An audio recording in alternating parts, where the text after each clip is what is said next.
నేటి పునీతులు పునీత దేయోగ్రాసియసు గారు. Angelus Domini nunciavit Mariae. బలాఢ్యుడును వీరుడును అయిన ప్రభువు నా పక్షమున ఉన్నాడు. శుక్రవారం, మార్చి 22, 2024. మొదటి పట్టణం యిర్మీయా గ్రంథము 20వ అధ్యాయం 10 నుండి 13 వచనాలు. ఎల్లయెడల భయము ఆవహించి ఉన్నది.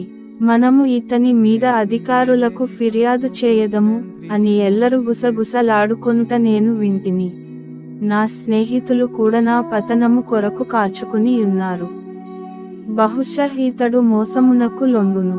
అప్పుడు మనము ఇతనిని పట్టుకొని పగ తీర్చుకొందమని అనుకొనుచున్నారు.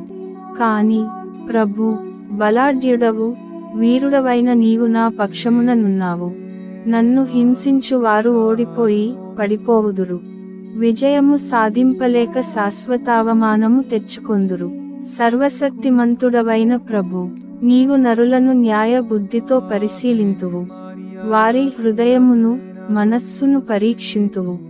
నేను నా వ్యాజ్యమును నీకు అప్పగించితిని. కావున నీవు నా విరోధులకు ప్రతీకారము చేయగా నేను చూతునుగాక. ప్రభువును కీర్తించి స్తుతింపుడు. అతడు పీడితులను దుష్టుల బారి నుండి విడిపించును. ఇది ప్రభువు వాక్కు.